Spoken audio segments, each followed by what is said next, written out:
Coming up on Tech News today, the death of VGA. Who will succeed it? We'll tell you that. Also, Grand Theft Auto is one man's life. Literally. And another copyright group is taking their lives in their hands, going after Drudge. We'll tell you why on Tech News today next. Netcasts you love. From people you trust.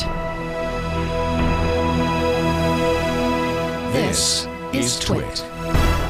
Bandwidth for Tech News Today is provided by Cachefly at CACHEFLY.com.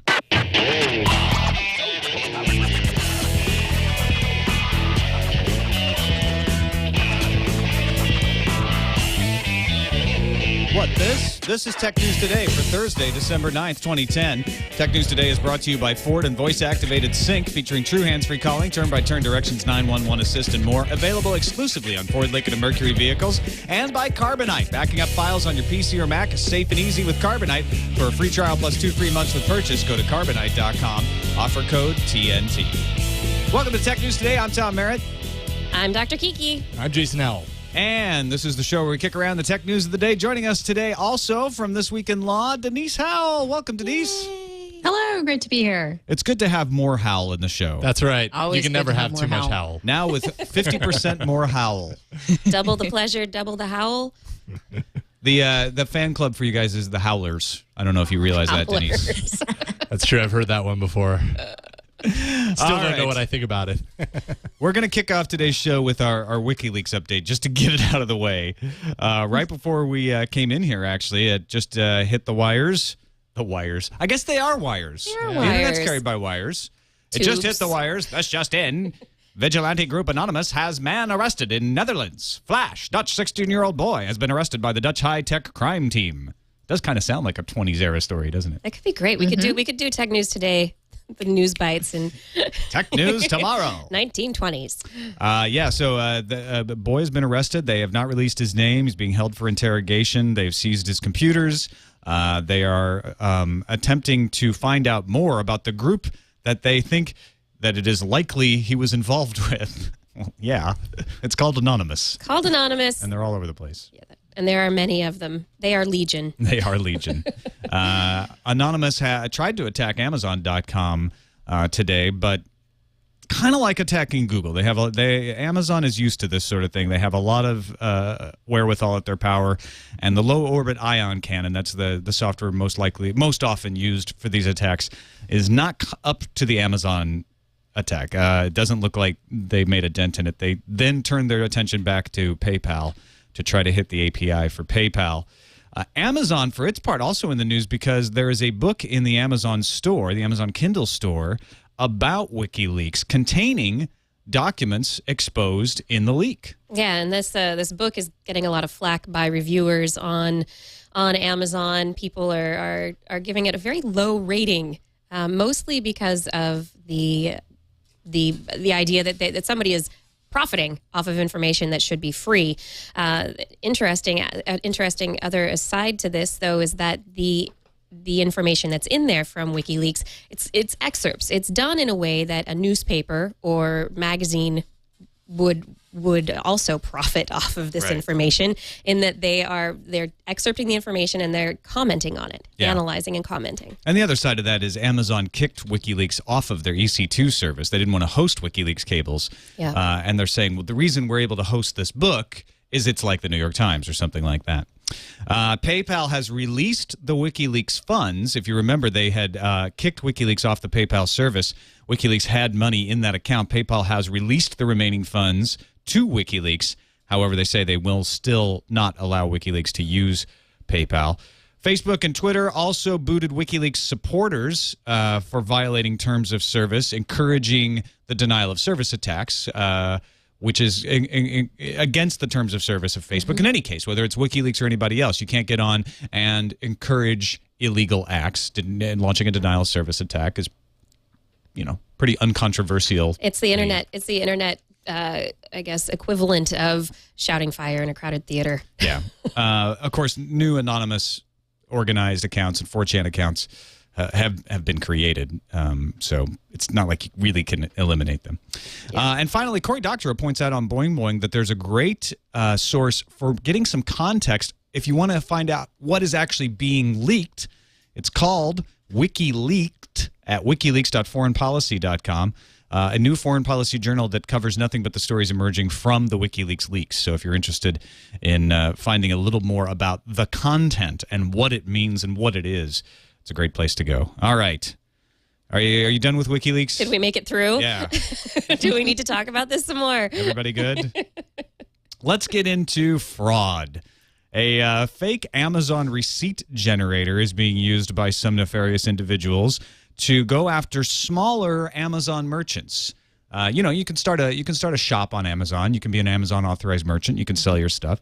And Christopher Boyd, senior threat researcher at GFI Software, recently uncovered a social engineering device that makes a pretty good facsimile of a genuine Amazon receipt that you can then email to a harried merchant during the holidays and try to get a refund. It sounds like a new twist on age-old receipt fraud, where you go into a store with a receipt and say, "Oh, this item, I never got it in my basket. Right? I'd like a refund." How can they know? What's the proof? Did you see that 30 Rock? Either one of you, where one of the characters tried to perform a scam on a cake place? No. By mispronouncing a name, having them make the cake, and then taking it back to a different person and saying, "Well, this name is misspelled. It's obviously wrong. Give me my money back." This is the kind of thing that is easily identified if you pay attention, but merchants are so busy right now. Some merchants that are smaller without a great amount of employees, but do high volume sales, may be at risk. So they're just telling everybody to keep an eye out for it. Yeah, I think it's just important to. There are so many fraud potentials out there. It's just you just have to be careful. You have to watch yourself no matter what you're doing, and that's always a good rule. Intel and AMD have signed a death warrant for the VGA port. 5 years to live. VGA. Do we have taps? Can we play taps for the? I think we do. The death warrant. VGA will be phased out entirely by 2015. And this might be more appropriate when it's actually phased out. Yeah, save that for 2015. Make a note of that. We'll need that again. We'll put that in the calendar. They will be survived by HDMI and DisplayPort. HDMI for televisions and DisplayPort for your monitor, your computer monitor. LVDs are also going to be gone. LVDS, I'm sorry, will also be gone from Intel's products by 2013. Sorry. I don't need one for LVDS too. He's getting tap happy. Yeah, exactly. Is anybody going to miss VGA when it's gone? Really? Not really. Denise is like, I don't think so. Not so much, no. Not going to pour a little out for EGA one or for SVGA. one for the VGA homie. What's funny about this is this has been a long time coming. VGA has been stretched to its limit. But one of the reasons they're finally getting around to standardizing this, what could bring AMD and Intel together, is the push for 3D displays in TV and PC markets. The same displays that nobody seems to really want. Right. Because you don't want to wear the stupid glasses. Someday they'll be glass free. Someday. Maybe someday. I have played 3D games, and they're great. But I haven't wanted to go out and buy it for myself. It's not that great. Playing World of Warcraft in 3D was pretty awesome, though. So you're going to just use somebody else's computer? No, I'm use just going to somebody else's monitor. I'm just going to live without it. Yeah. All right, we've got some meaty law stories to get to. Are you ready, Denise? Absolutely. All right, we'll get to them in a second. So give you a moment to prepare while we thank our sponsor, Ford and Voice Activated Sync. You know the deal, folks. You know you want to make that phone call while you're driving, and you know you shouldn't pick up that phone. You know you shouldn't reach down, but that text message came in, and you want to read it. You want to pick up and find out what that important message is. Maybe you're running late. Maybe you want to let somebody know, hey, you know what? I am on my way. But you don't want to do that. That's dangerous. So Ford and Voice Activated Sync has the solution. True hands-free calling. You just get in the cabin. I've seen it happen. I've done it myself. You just say, send a text message. I want to send a text message to Dr. Kiki. Of course, she has to be in your dress book as Dr. Kiki. Right. I you might have, say you have to be I able might to say get the right Kirsten person. in your case. I don't know. I can't remember how I put it in there. But then you can do it. It's all voice activated, and it works. It's using Microsoft voice recognition software. It also has turn-by-turn directions, so you can say, hey, you know what? I actually need to go to the In-N-Out. Find the In-N-Out, take me there. Can route you around traffic if there's traffic jams. 911 assist if you're in an accident, and the airbags will deploy automatically. And a new program from Ford is coming called the 2012 Ford Focus Global Test Drive. Your chance to get a sneak peek at the all-new Ford Focus. It's a 3-model lineup, 5-door hatchback, 4-door sedan, and 5-door wagon. And they want to give $10,000 to a charity of your choice. All you have to do is go to twitfordfocus.com and upload a video less than 2 minutes long telling them why you should win, why your charity should be picked. You'll be able to go to twitfordfocus.com and look at everybody's submissions, and then one lucky person, will be chosen to take themselves and a friend to Madrid to test drive the 2012 Ford Focus at the Spanish National Institute for Aerospace Technology. To learn more and submit your video entry, go to twitfordfocus.com. It's available to Twit audience members worldwide. You know, often we get these contests and the Canadians are like, why are we excluded? This one's worldwide. The URL again is twitfordfocus.com. And we thank them for their support. P2P user Jamie Tom. Is it Jamie or Jamie? I want to call her Jamie, but it's Jamie, isn't it, Denise? I want to call her Jamie too, and I frequently do. Okay. So I've never Let's call actually met Jamie. her, and that's what I tend to go with is It's a the way cooler it's name. spelled. Jamie Thomas Rassett. She has been taking her file sharing lawsuit farther, faster, and stronger than anyone else. 3 separate damage awards have been given to her. The judge had made clear that these figures were always higher, and after the second trial, declared $54,000 the most that he would possibly allow. In a filing this week, lawyers asked the judge to reduce the damage award to 0. How, Denise? How does that work? If you've had 3 separate that damage works awards? if the judge buys into an argument that has a lot of legs, actually, that there needs to be a rational relationship between the statutory damages that are awarded under copyright law and the actual harm to the damaged party. And here they're arguing that the Constitution requires that a judge come in and say, hey, this is just so far out of whack that it doesn't pass constitutional muster. That the whole statute is broken and we need to fix it. And how we're going to fix it is bat it up the chain of federal courts up to the Supreme Court and have them declare the statute unconstitutional in that way. So lots of parties have tried this before. We don't have any law that has actually come out this way, but this is what's going on here. Why would it be 0 instead of just a lesser amount? Because essentially that's what the judge has said is like, look, these numbers are out of whack. Let's put it at a lower amount. How do you, is it just because, is it sort of like double jeopardy? Like, you went too far, now you get nothing?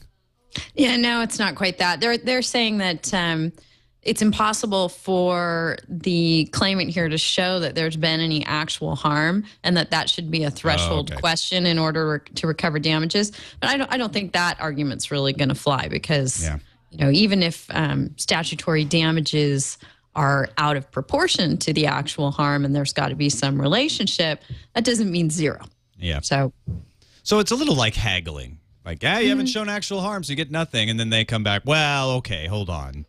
Yeah, we'll settle for less. The statutory damages are there because it's hard to show harm of this kind. Right. So they hang a number out there and say, okay, we're not going to make people try and prove this up. We've got a range that a jury can award, and unfortunately, here the range is very, very high, and that's why it's subject to this kind of attack.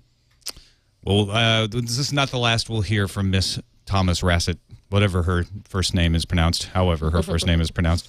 No, I mean, she's miraculous at keeping a case alive in a trial court.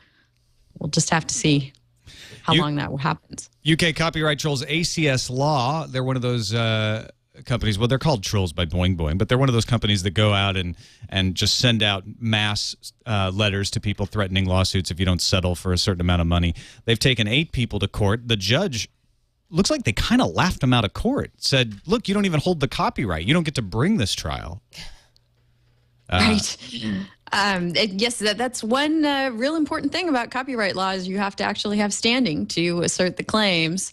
So I'm not sure, if these people have not gotten a proper assignment of the rights that they're purporting to protect or what their issue is. But that's kind of the crossing of the T's and dotting of the I's that you have to do before you bring a lawsuit. Judge Burse also said a couple things that essentially implied, if I get this right, that if your Wi-Fi access point is unprotected and someone downloads copyright infringing material, it's not your fault automatically. Is that right? Is that why am I reading this right? Yes, and we've had other judges actually say that as well. So the law is really unsettled on that. So it's impossible to say, whether it's a better call on your part to leave your Wi-Fi access point open or shut it down because you're not quite sure how a court's going to react to that. But the argument has been successfully made, and it looks like it was made here, that if it's open, then there's no way to really show that you were the wrongdoer. And finishing up our copyright trifecta, the famous Right Haven Group, which are partnered up with the Las Vegas Review-Journal website to go find any content from the Las Vegas Review-Journal and then issue a copyright infringement notice, are going after the Drudge Report in an epic battle of crazy on crazy. We will see them also teaming up with apparently the Denver Post, because the Drudge Report has a picture from the Denver Post paired up with a link to a Las Vegas Review-Journal website. Now, one thing they're saying is they didn't have the right to run the picture, which that is a little more clear, but they're also claiming that they didn't have a right to link. Is that what's going on here, Denise? Yeah, this is all kind of a bit unclear, and I haven't actually read the complaint in this case. But the complaint, I think, is more about the picture and the violation there. And, the Right Haven folks have gotten their hat handed to them on the point of, being overzealous and going after people who were clearly engaged in what a court could look at and say was fair use. So here it looks like they're actually pursuing something where, a picture was lifted and used without licensing or permission. And, this is a little bit more squarely within something that you can recover for. And the rights that they are pursuing are those of the Denver Post. So, unlike ACS, they seem to have crossed those T's and dotted those I's. At least in that case. So they're trying to slip in that link language for the Las Vegas Review-Journal. That's going to get tossed out really quickly, I would imagine. Don't you think? Yeah, the link liability might be hinging more on the language of the link, which was... So some kind of defamation or something? Yes, exactly. That it was Vegas Confidential, I think it was. And there have been some cases, and I think Drudge has been involved in them, where the suggestive nature of the language in the link has been problematic for them and has led to defamation liability. So, for them to, this is just a complaint, and people tend to throw their soup to nuts allegations in a complaint at the beginning of a lawsuit, throw it at the wall and see if it will stick. But yeah, copyright liability for linking back to the actual source, which it sounds like is what happened here, isn't likely to fly. Plus, take it on the Drudge Report. Really? You want to take on Matt Drudge? I don't want to take on Matt Drudge. Yeah, but the photo's much more problematic. Yeah, okay. Moving on to Google, they are trying to get their hooks into the enterprise in any way possible. They're suing the USDA over the fact that a contract was granted to Microsoft, and they say they were left out of the bidding process. They're also starting an Exchange backup service using Postini called Google Message Continuity, and here's the pitch. You run Exchange. We understand that, says Google. You're not going to switch. Fine. But Exchange goes down all the time. And then you're frustrated because you can't get your email. Google Message Continuity will provide an email backup service. So when your Exchange goes down, you'll be able to still get your email. And it'll work fine until you get Exchange back up. And then you can transition back to using good old Outlook.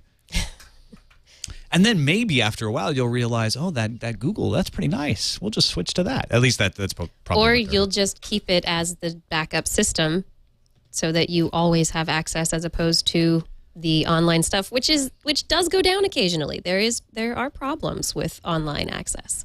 If you want to find out more about it, go to google.com/Postini. Google also has one of their engineers at Add-on Con, a browser confab, as the Register calls it, in Mountain View, California. Google engineer Eric Kay said that Google intends to follow Mozilla's lead by embracing a store that's not tied to one browser. He said Google will soon announce what it calls CRX-less web apps. CRX is the extension for the web apps in the new Chrome web browser store. He says they want to do web apps that can be installed from the Chrome web store onto third-party browsers. So, keeping with that Google openness, you can have your apps anywhere you want. Right now, if you go to the Google Chrome store in Firefox or Internet Explorer, you can browse around. I think you can actually even buy stuff. It just doesn't get installed until you open Chrome. Right. Yeah. Apple says they're going to rely on Intel's Sandy Bridge graphics in their future MacBooks. So Is that good? Well, you're going to have integrated graphics from Sandy Bridge, which is supposed to be better than integrated graphics has been in the past. But you won't have discrete graphics cards in MacBook models with screen sizes of 13 inches and below. Which don't exist. Well, the MacBook Air is below with the 11-inch. Do they mean that? And they kept making a big deal how, right. oh, this is the new future of MacBook. So maybe they're just going to get rid of the distinction. Right. Just get it smaller and sleeker. And in bad news for NVIDIA, MacBook Pros will be transitioning to AMD hardware for their discrete graphics cards. So you won't have NVIDIA in there anymore. Unless NVIDIA's prices come down enough to make them a little bit more tasty seeming. It's going to take a while, though. Yeah. At the next rev of MacBooks, which hopefully will come around April. I really need them to come faster, though. Faster, just spit them out. Yeah. I need a reason to spend $3,000 on a laptop. Every 3 months. Intel processors also come into tablets and smartphones. In 2011, Intel unveiled its Atom processors will be used in nearly 3 dozen tablets. Paul Otellini, Intel CEO, said the chips will power a bunch of Microsoft Windows tablets, Google Android tablets, and MeeGo tablets by the end of 2011. This is not surprising, but it's good news for folks who are investors in Intel, I guess. Intel doesn't care if the tablets sell that well, as long as they can sell the processors to the manufacturers. Yep. Yeah. We've made our sales. That's all. It's good.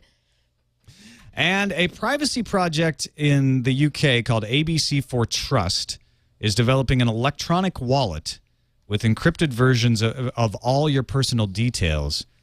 Denise, what do you think of this? This is really interesting. It's like a chip and pin reader, but only the information that is strictly necessary for the transaction is given. So if you're online or in person and you use this, it'll tell you, okay, the gas station wants to know your name and your credit card number, and that's it. That's all they need to know, and you authorize that. So they don't get all of the information they would get if you just swipe your credit card or handed a driver's license or something. Yeah, I really like this idea. I'm hoping that, obviously it's secure enough to make you want to entrust this kind of data to it, and also that it's not, so locked down that you couldn't use it in a variety of contexts and possibly with other services, that it wouldn't be device specific. Yeah, it doesn't sound like it would be. The phone would list your information in an encrypted token that contains all of the answers. And then your phone would compute new tokens from that information depending on what was authorized to be transferred. Right. Are you making a grocery store transaction? Are you trying to get into some kind of a bar? Are you trying to rent a car? What are you trying to do? You can use your phone for all of those things and have the token be spit out for each one of those independently. Yeah, I think you're right, Denise. I think the security aspect of it, if it's encrypted well, I think is really the most important side of it. I think for me looking at it, the most beneficial side is that it's definitely piecemeal. And so you're not spitting out all your information every place you go. It'll be harder for somebody who's trying to put your information together to put it all together and to link it back to you. Yeah, I'm all in favor of anything that puts, the distribution of one's information completely in the control of the user rather than having it, spread all over the web in various repositories. It's with you and gets squirted out, if you will, as needed. Yeah. Well, I mean, they use rental cars as an example here, and I think that's a good one. When you go to the rental agency, you hand them your credit card and you hand them your driver's license. Now, they may not take all of that information, but a lot of times they'll make a copy of the driver's license. That includes your date of birth, your driver's license number, Your address, your your hair color, your eye color, your height, your Your weight. credit card has a bunch of information about you on it as well, and they swipe that. What this says is, you know what? The rental car agency only needs to know a few pieces of information. They don't need to know your driver's license number. They need to know you have a valid driver's license. We'll give them that bit of information. Yes, valid driver's license. Yes, over 25 or whatever the policy is. Yes, they have a driver's license. Exactly. Yeah. I love this idea, but do you guys really think that vendors are going to buy into giving themselves less information? I mean, they're the ones that are going to have to adopt this sort of thing for it to be widespread. Well, that's a good question. I mean, they need to ensure that the standards can be reviewed and that everyone's on board. So you have to give an advantage to people to use this, and maybe efficiency is the advantage. You'll speed up the checkout process because you won't have to go to all this trouble of writing everything down. You could just zap it from your phone. Maybe that's enough. I don't know. Yeah, I wonder how much the compromise would be, how much information companies or organizations are getting from people currently that they're using in databases or that they're using for third-party vendors. I don't. How much information are we giving out for these various things that we do with our lives that we don't really realize are being used? Yeah, exactly. And how would that impact the adoption of this kind of technology? In the end, whether it's used or not, maybe if it's adopted by the issuers, if you can get the credit card companies and the ID, the governments on board, then you can sort of cajole the industry to go along with it. Yeah, good word, cajole. I have nothing if not verbose, I have been told. This episode is brought to you by Carbonite, the leader in online backup. Your computer disaster is about to happen. I don't mean to frighten you, but it is. Whether it's today or tomorrow or next month, it's going to happen to you somehow. You're going to lose something. You're going to have a bad sector. You're going to have something go down. It's happened to me. Has it happened to you, Kiki? Oh, it's happened. You've lost data? Have you I've ever lost data. Jason, I know you've lost data. Yeah, data. I've most definitely lost precious data. So sad. Everybody's lost data. Don't be caught unawares, though. There's a way to prevent the fallout from that happening, and it's to have a good backup plan. Have a local backup. This is what I recommend. You have two redundancies. You have one backup is actually your hard drive, right? That's in case both of the others fail. You've got one locally. Then have a local backup that you keep around on a hard drive or a NAS or something like that. And then do some sort of cloud system backup in case the other two fail. And for that, I use Carbonite, and I recommend it. Carbonite helps protect all the valuable files on your computer. You can protect your photos, your videos, your music, your Word and Excel documents. Videos and music, you do have to go in when you sign up and authorize those particularly, so you have to do some customization, but it'll back it all up. And your files are encrypted before they leave your computer, so it's encrypted end-to-end. Easy to use. Once you install it, it just does its thing on its own. You can go in and play with the settings some more. You can lower prioritize it so it doesn't use up cycles when you need it, doesn't use the internet when you're on certain connections, things like that. But otherwise, it just works in the background and keeps you up to date. In fact, if something does go wrong, if there's a little weirdness, it'll email you. I've gotten an email saying, hey, your last backup had a problem.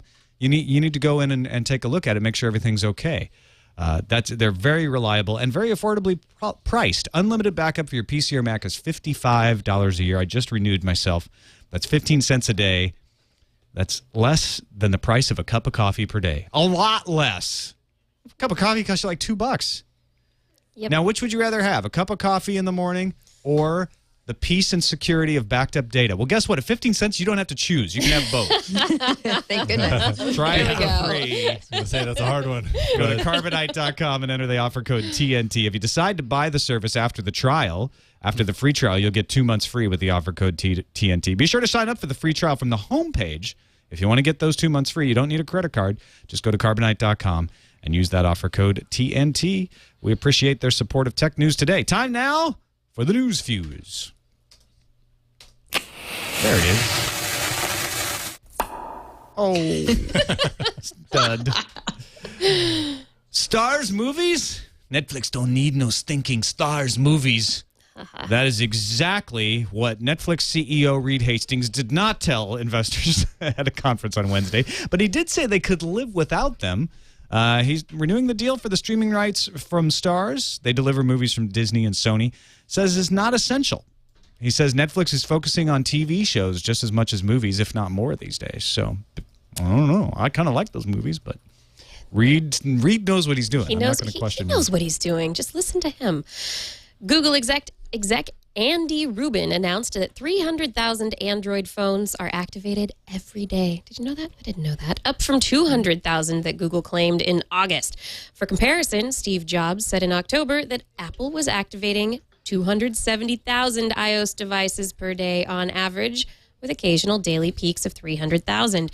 As more Android handsets come out, the Android activation number is expected to go up. And the Winklevoss twins, who allege Mark Zuckerberg stole the idea for Facebook from them, apparently got all riled up by the social network movie. After a settlement valued at $65 million in 2008, the twins now say they want to unsettle. They claim that Facebook never told them what their shares were worth, so they did the math themselves. Apparently, their math was wrong, and it's Facebook's fault. That's kind of what they're saying. You didn't tell us how much they were worth, and we think they're worth less, so we want more shares. Oh, dear. I think they're worth a lot more, and that's why they want more shares. They want more. Yeah. YouTube announced today that it's getting rid of its oldest defense against copyright infringement. That's that 15-minute limit on the duration of videos uploaded by users. They put that in a long time ago. Eliminating that limit suggests that YouTube's pretty happy with Content ID. That's their system for preventing infringing material from being uploaded or finding it after it makes it uploaded somehow.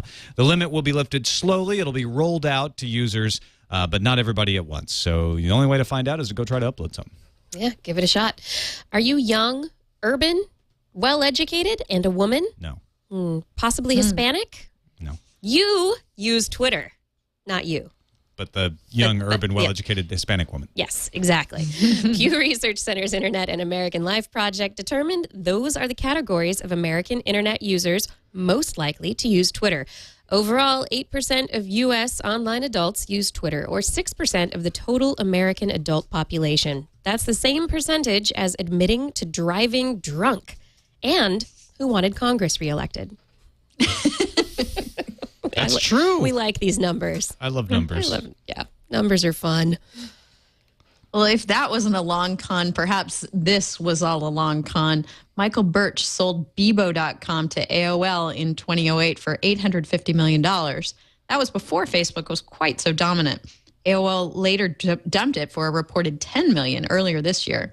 Now Birch has reinvested in Bebo and will hang around as an advisor for the site, working on new products. Frozen.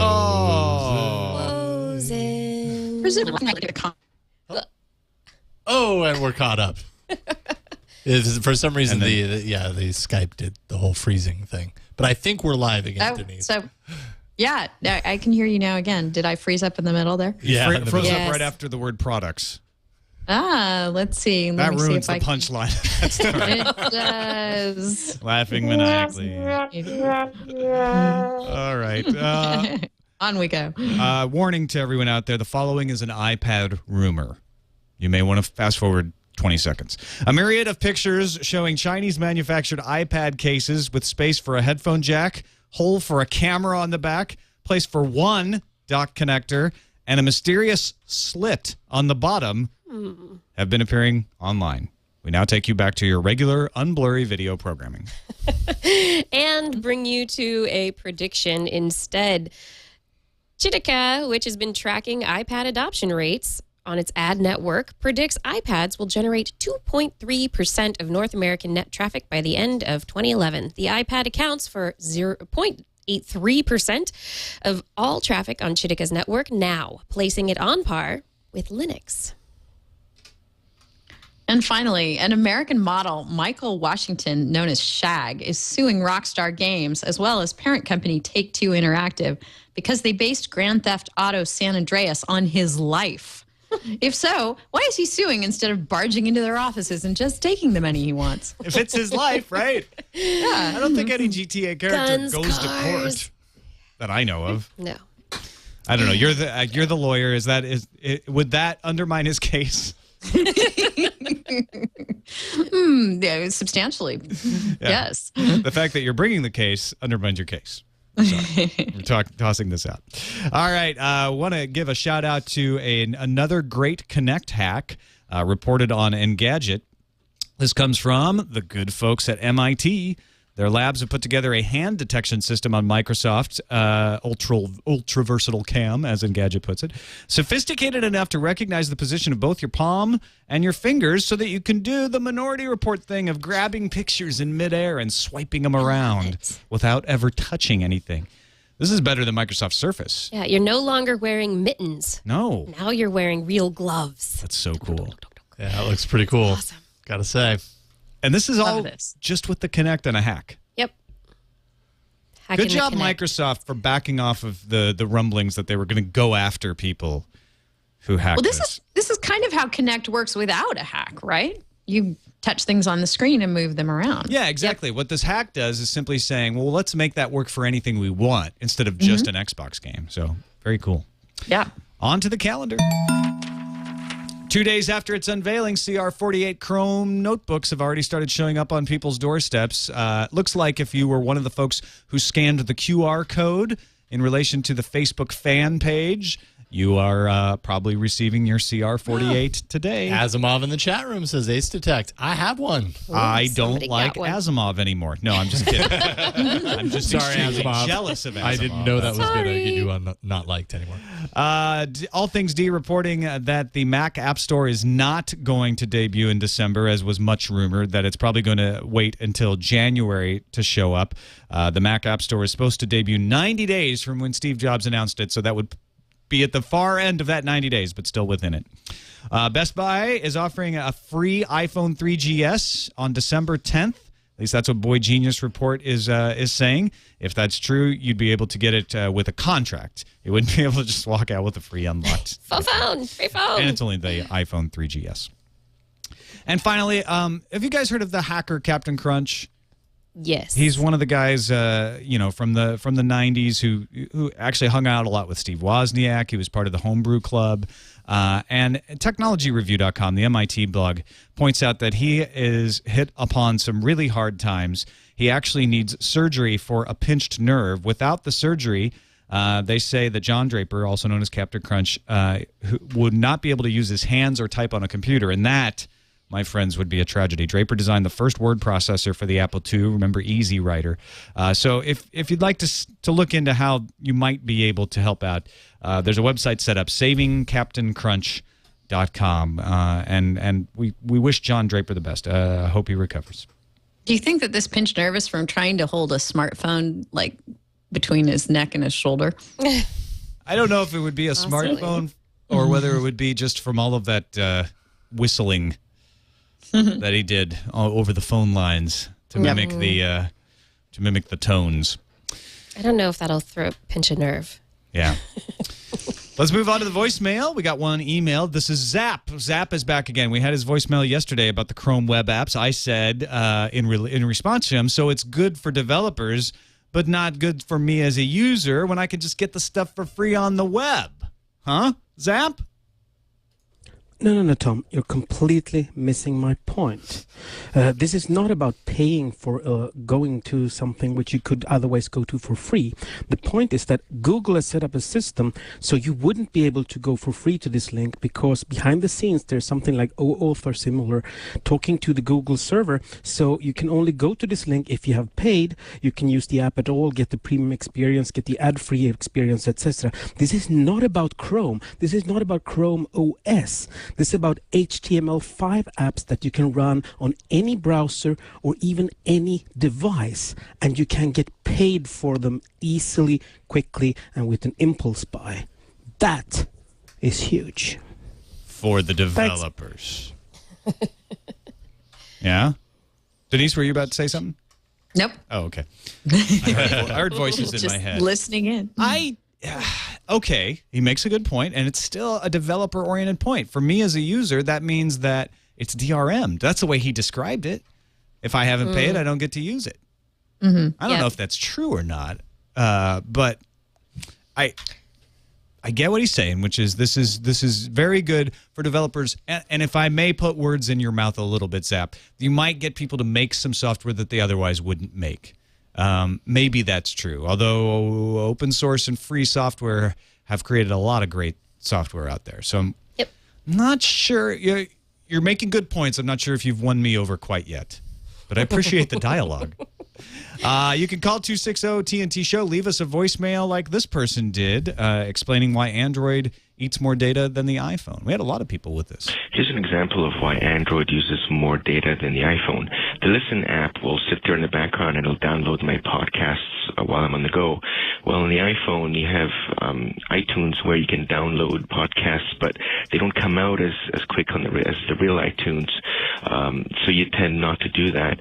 There's a lot of examples like that where Android simply has less restrictions on things, and that's why people will tend to use more data out of it. Thanks. Love the show. Bye. That's interesting. We also got an email from Jason in Austin, Texas. Similarly, he says he thinks as a former iPhone owner and a current Android user, it simply comes down to background apps. On the iPhone, Twitter, and Facebook fetch data updates when the app is launched. However, on Android, a lot of apps remain in memory and have the option to update in the background, which actually iOS 4, iPhone 4s, and the new iOS does that as well. He says, it's nice because my Twitter feed is usually up to date, but it does increase data usage and battery drain. Yes, substantially. The Twitter app definitely does. Moving on forward, Tom and Co. Couldn't the .gov make Wiki Leaks ineffective by giving them what they want? Why not just pour a terabyte a day of crap documents into their servers, making the real leaks a needle in a big haystack? Just a thought. Love the show. Mike.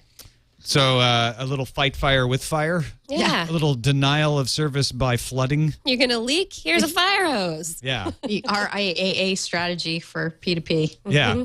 Corrupted documents. Just chase out good information with bad information.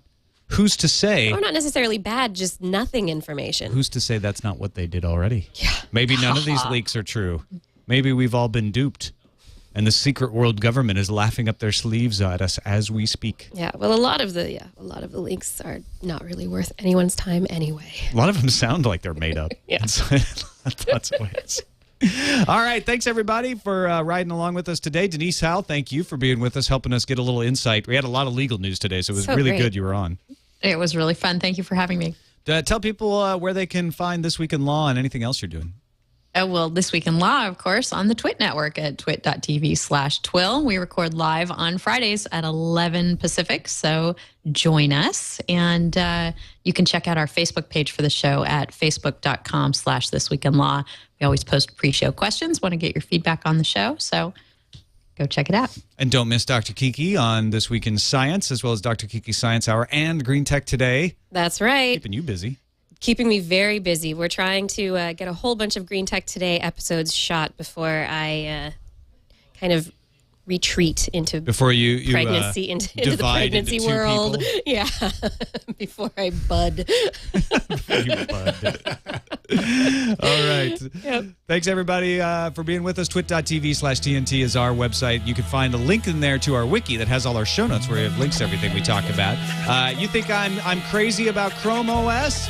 You think I'm an idiot in my copyright stance? Let me know. TNT@twit.tv is the email address. And, of course, you can give us a call. 260-TNT Show is the phone number. We'll see you tomorrow.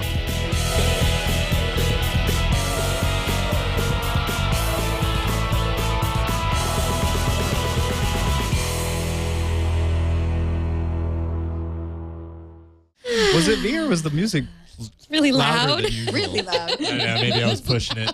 Yeah. I think I was anticipating your maxing it end, out. and I could scoop in I felt like at I was the end. being But played off. Hurry it up, Merritt. You're done.